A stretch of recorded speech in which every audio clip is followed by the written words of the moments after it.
নমস্কার।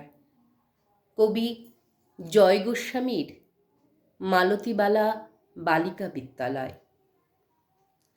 বেণীমাধব বেণীমাধব তোমার বাড়ি যাব। বেণীমাধব তুমি কি আর আমার কথা ভাবো? বেণীমাধব মোহনবাসী তমাল তরুমূলে বাজিয়েছিলে, আমি তখন মালতী স্কুলে। ডেস্কে বসে অঙ্ক করি, ছোট্ট ক্লাস ঘর, বাইরে দিদিমণির পাশে দিদিমণির বর। আমি তখন নবম শ্রেণী, আমি তখন শাড়ি। আলাপ হলো বেণীমাধব সুলেখাদির বাড়ি।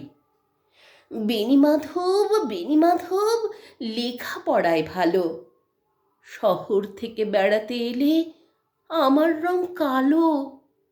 তোমায় দেখে এক দৌড়ে পালিয়ে গেছি ঘরে।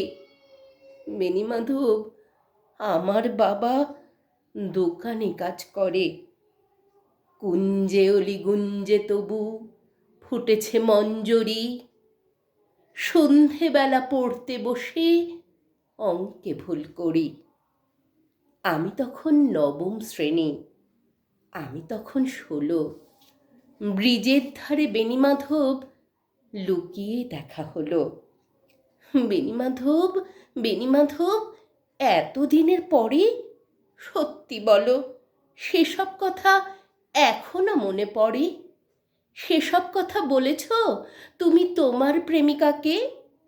আমি কেবল একটি দিন তোমার পাশে তাকে দেখেছিলেম আলোর নিচে, অপূর্ব সে আলো। স্বীকার করি দুজনকেই মানিয়েছিল ভালো। জুড়িয়ে দিল চোখ আমার, পুড়িয়ে দিল চোখ। বাড়িতে এসে বলেছিলেম ওদের ভালো হোক। রাতে এখন ঘুমোতে যাই একতলার ঘরে, মেঝের ওপর বিছানা পাতা, জ্যোৎস্না এসে পড়ে। আমার পরে যে বোন ছিল চোরা পথের বাঁকে, মিলিয়ে গেছে জানি না আজ কার সঙ্গে থাকে। আজ জুটেছে কাল কি হবে, কালের ঘরে শনি। আমি এখন এই পাড়ায় সেলাই দিদিমণি। তবু আগুন বেণীমাধব, আগুন জ্বলে কই? কেমন হবে আমিও যদি নষ্ট মেয়ে হই?